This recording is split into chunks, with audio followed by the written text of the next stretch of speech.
Hello guys, आज पढ़ते हम लोग जीबीएसई स्टैंडर्ड 7 की लेसन नंबर 6 डॉक्टर विक्रम भाई साराभाई। यहाँ पे जो डॉक्टर विक्रम भाई साराभाई है उनके व्यक्तित्व का परिचय कराते हुए बोल रहे हैं कि जो विज्ञान है, शिक्षा है, उद्योग है, वाणिज्य है, उनमें उन्होंने कितना सारा काम किया था वो यहाँ पे हम लोग लेसन में देखेंगे। और वो बहुत ही महान वैज्ञानिक थे। उन्होंने सोसाइटी के लिए बहुत अच्छे अच्छे काम किए थे। और यहाँ पे बाजू में आपको एक पिक्चर दिख रही होगी। एक ऐसे ही महान वैज्ञानिक थे, जब वे मात्र 2 वर्ष के थे तब गुरुदेव रविंद्रनाथ टैगोर ने भी तभी भविष्यवाणी कर दी थी कि ये जो बालक है वो बड़ा होकर बहुत यशस्वी बनेगा, बहुत फेमस बनेगा। और उनकी जो भविष्यवाणी थी वो सच कर डाली उन्होंने।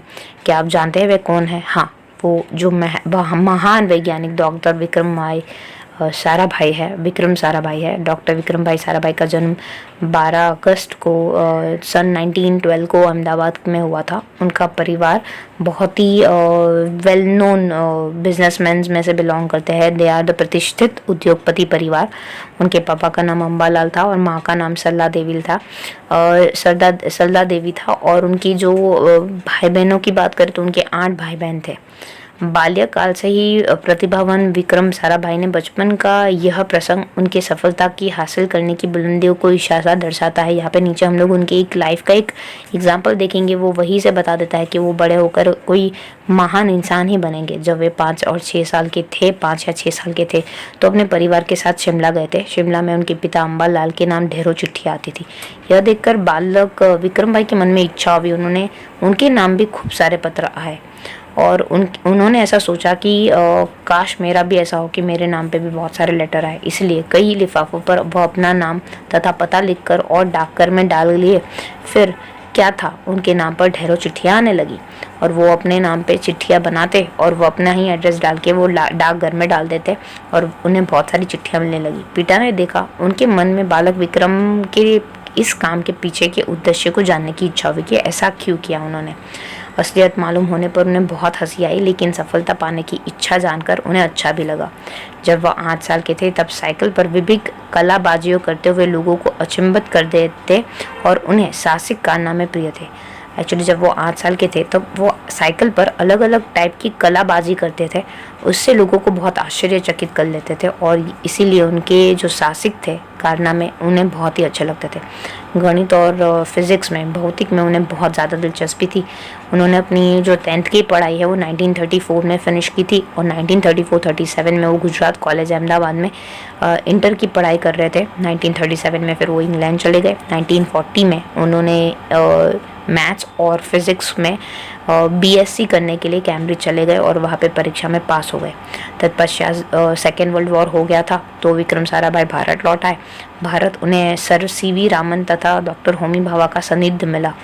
वहाँ राष्ट्रीय स्वतंत्रता आंदोलन से बड़े प्रभावित थे। इसलिए 1942 में उन्होंने मृणालिनी स्वाधीनाथ के साथ विवाह सूत्र में बन गए। यहाँ पे उनकी शादी का टाइम बताया हुआ है। यहाँ पे ये बताया गया है कि जब वो पढ़ाई करने गए थे तब सेकेंड वर्ल्ड वॉर चल रहा था और वो इंडिया वापस लौट आए थे और भारत में सर सीवी रामन और डॉक्टर भाभा से भी मिले थे और फिर उन्होंने 1942 में शादी कर ली थी।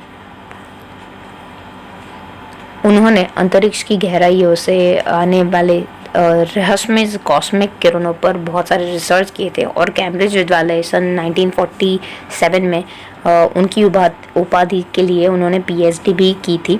ब्रह्मांड तथा सौरमंडल में कई जटिल प्रश्नों का प्रायोगिक हल निकालने का श्रेय डॉक्टर विक्रम साराभाई को जाता है कि उन्होंने बहुत सारे कठिन सवालों के जवाब ढूंढ निकाले थे। यह उन्हीं का सुझाव था कि कॉस्मिक किरणों पर प्रयोग के लिए हिमालय की ऊंची चोटी या सर्वाधिक उपयुक्त वह अनुकूल होगी। उन्होंने बोला कॉस्मिक रे का अगर एक्सपेरिमेंट करना है तो जो हिमालय की चोटी है वो सबसे बेस्ट है। इसीलिए भारत सरकार ने गुलमर्ग में वैज्ञानिक उपकरणों से लेस एक प्रयोगशाला स्थापित की। डॉक्टर विक्रम साराभाई ने निजी प्रयासों के लिए 1947 में भौतिक अनुसंधान प्रयोगशाला अहमदाबाद में स्थापित हुए और उन्होंने यहाँ पे बहुत सारे अलग अलग टाइप के वैज्ञानिक उपकरणों के लिए प्रयोगशाला स्थापित की थी उन्होंने खुद। और फिर अपने भौतिक अनुसंधान के लिए उन्होंने अहमदाबाद में एक रिसर्च लेबोरेटरी की स्थापना की थी जिनसे वह आजन्म संबंध रहे।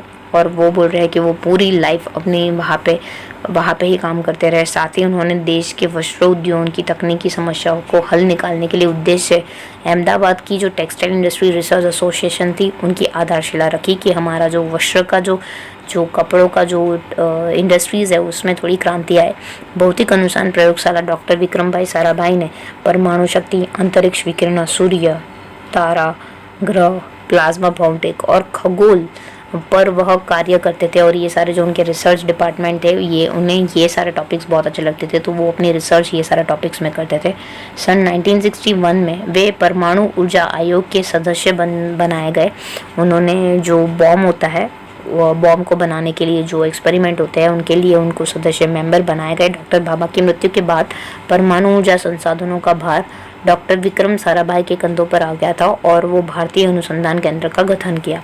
डॉक्टर विक्रम साराभाई इनके पहले जो अध्यक्ष चेयरमैन थे। यह उनकी अगुवाई एवं अथक परिश्रम का परिणाम था कि जो भारत है वो कम्युनिकेशन सैटेलाइट्स, दूरदर्शन, मौसम विज्ञान के लिए जो भी उपग्रह थे, सैटेलाइट्स थे, वो खोजने में सफलतापूर्वक कार्यरत रहे थे और उन्होंने ये सारी चीज़ें ढूंढ निकाली थी। डॉक्टर विक्रम साराभाई ने अपना संपूर्ण जीवन भारत और साइंस के लिए समर्पित कर दिया है और भारत के विकास में उनका बहुत अच्छा योगदान है। उनको इसके लिए राष्ट्रीय अंतर्राष्ट्रीय सम्मान भी मिला था। सन 1962 में उन्होंने डॉक्टर शांति स्वरूप भटनागर पुरस्कार, 1966 में पद्म भूषण, 1972 में मरणोत्तर पद्म विभूषण, ये सारे अवार्ड अलंकरणों मतलब अवार्ड दिए गए थे। निशस्त्रीकरण से संबंधित कई महत्वपूर्ण अंतर्राष्ट्रीय संस्थाओं में भी भारत का प्रतिनिधित्व किया था उन्होंने। बहुत सारी अंतर्राष्ट्रीय अगर संस्था देखे में उसमें भी उन्होंने रिप्रेजेंट किया था इंडिया को। डॉक्टर विक्रम साराभाई सन 1966 में international council of scientist unions के मेंबर बन चुके थे।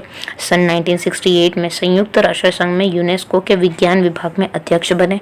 उन्हें इंडियन जियोलॉजिस्ट यूनियन का भी मेन जो मेयर होता है, प्रमुख होता है, वो बनाया गया। डॉक्टर विक्रम भाई साराभाई 1970 में वियना शांति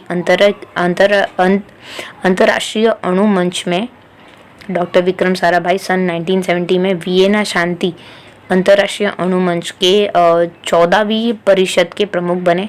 सन 1971 में वो संयुक्त राष्ट्र संघ परिषद के उपाध्यक्ष और बाद विज्ञान उपाविभाग के अध्यक्ष बने। यहाँ पे बोले उपाध्यक्ष का मतलब होता है जो फर्स्ट पर्सन होता है उसके सेकंड का, दैट मीन्स अगर आप बात करें तो उप प्रमुख, वैसे करके वो दूसरी पोजीशंस वाले बने। डॉक्टर विक्रम साराभाई सन 1970 में वियना शांति अंतर्राष्ट्रीय अणु मंच के 14वीं परिषद के प्रमुख बन गए थे। 1971 में वो संयुक्त राष्ट्र परिषद के उप प्रमुख बने, उपाध्यक्ष बने और फिर विज्ञान विभाग में वो अध्यक्ष बने थे। वह केवल उच्च कोटि के विज्ञान ही नहीं थे बल्कि बहुत ही व्यवस्थाओं के बावजूद कला, शिक्षा, समाज के लिए पर्याप्त समय निकाल ही लेते थे। वो बहुत ही बिजी थे, फिर भी थोड़े थोड़े जो चीज़ें हैं सपोज टू बी शिक्षा, कला, ये सब चीज़ों के लिए टाइम निकाल ही लेते थे।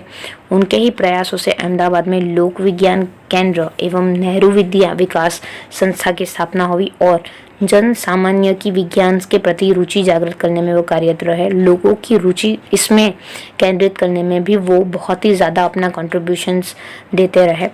उनका देखने जाए तो उनके लिए 21 दिसंबर सन 1971 काली तारीख थी, क्योंकि उस दिन वो त्रिवेंगन के लॉन्चिंग स्टेशन थुम्बा के कार्य निरीक्षण में भेजा गया था। वहाँ एक होटल में ठहरे हुए थे। यही हृदय की गति रुकने की वजह से, हार्ट अटैक होने की वजह से उनकी मौत हो गई थी। उनके निधन से विज्ञान में नित नए आयामों को जोड़ने वाले एक जीवन चक्र सदा के लिए रुक गए। जो देखने जाए तो विज्ञान को नई जिंदगी के साथ जोड़ने के जो भी कार्यक्रम है वो मानो वही थम गए उनके जाने से। ऐसी महान प्रतिभा को सत सत नमन। और वैसे करके हम लोग ये सारे लोगों को प्रणाम करते हैं और डॉक्टर विक्रम साराभाई को एक श्रद्धांजलि देते हुए सत सत नमन करते हैं, क्योंकि उन्होंने अपना जिस हिसाब से विज्ञान को जितना समय, जितना कंट्रीब्यूशन दिया वो बहुत ही अतुलनीय है। Thank you so much. Thank you for watching. अगर आपको वीडियो पसंद आई है तो प्लीज लाइक कर दीजिए और जरूर बताइए कि आपको वीडियो कैसी लगी कमेंट बॉक्स में।